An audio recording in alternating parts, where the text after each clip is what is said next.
Hello everyone! Today is my day to make a Swordsoul deck.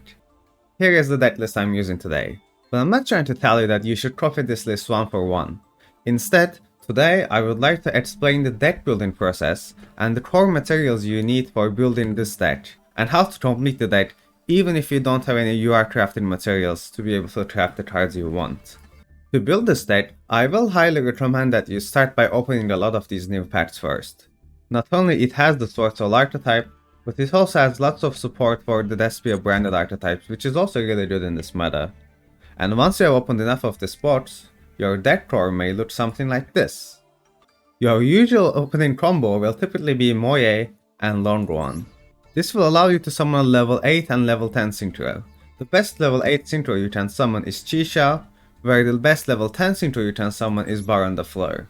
But don't worry if you can't trap Baron the Fleur just yet, Chisha will do just fine for starters. Taya is basically a bad Moye, Ecclesia and Emergence are your searchers, Sacred Summon is a monster reborn for your Swordsouls, and Blackout is a root removal spell.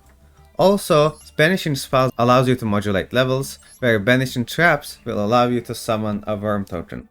Once you are done with this core, it's time to add the second Worm archetype, Tenyi. Typically the core contains 2 Adara, 2 Ashuna, 1 Vishuddha, and Monk of the Tenyi. If you have some super rare crafted materials, you should add Shaman of the Tenyi and some Vessel for the Dragon Cycles as well.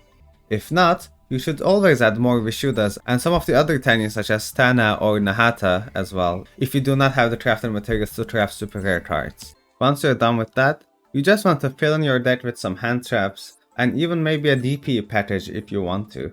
And once you're done that, your deck will look something like this. Even for the Yetze deck, I just did not want to spend my UR crafting materials, so I crafted a bunch of super rare staples that I might use, and Shen because I just had it as a level 9 Synchro.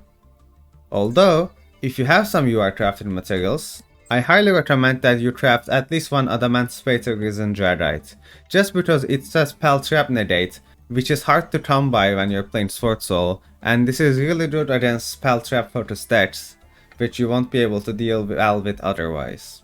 But that's enough explanation about the deck, let's just get into some gameplay. I figure the best thing I can show you is a Swordsoul mirror match where we are forced to go second. Our opponent has drawn Real as they're going to set an Emergence and search for a Moye. Then they will normal summon the Moye, revealing the Longruan to activate its effect and get a token. They really have the perfect hand to draw off, and we have no hand traps to interact them with. They're going to draw for Jishao, and then they're going to activate Chishao and then chain Moye, which is going to draw them one card and then search for a Swordsoul from their deck. We really need to be able to be good to be able to break this board, and my hand is actually looking pretty well, but not being able to interrupt them is going to be a problem. They're going to activate Longruan, handing a card from hand their graveyard in order to summon a token, and then they're going to Synchro into Baron the Fleur, which is going to be their second negate.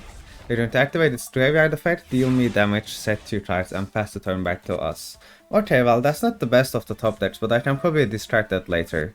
Let's start with our Tenyi cards, so special summon Ashuna, and then link summon that into a Monk of the Tenyi. Now that I have a non-effect monster in field, I can activate Vessel and then I can send Vishuddha to the graveyard to add Adara to my hand.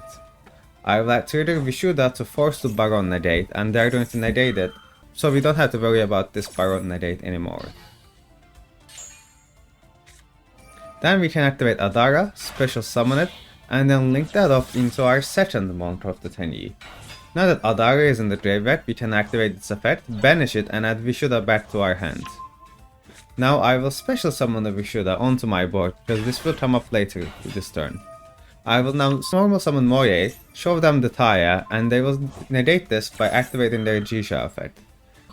Now they no longer have any negates on board, and I still have this Emergence in my hand that I've been saving. So now it's time to use the Emergence and add the Longruan to our hands. Now we can use Longruan, discard the Blackout because we don't need it, and we're going to summon the Longruan and the token. They are going to be forced to use their Blackouts here, setting their monsters to destroy our 2 monsters so we won't be able to Synchro summon.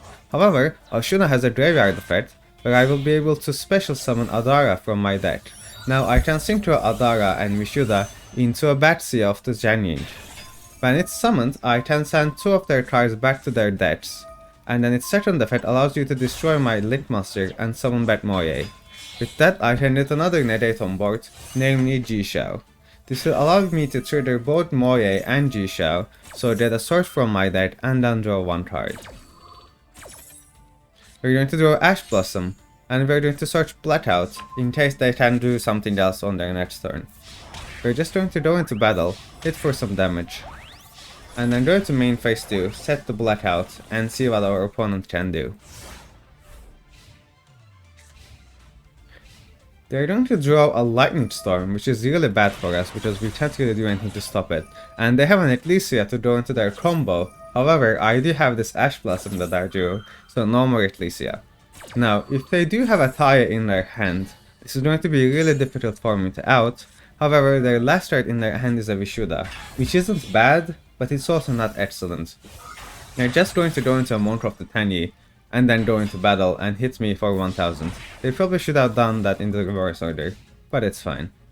Now that it's our turn, we are going to draw another Ash Blossom for turn, and just going to normal summon Taya, activate its effect, and it's enough for them to concede. Wow, that duel was really epic, and I hope you enjoyed it too. We're also so close to 1400 subscribers, so I would really appreciate if you could also subscribe to help me with that.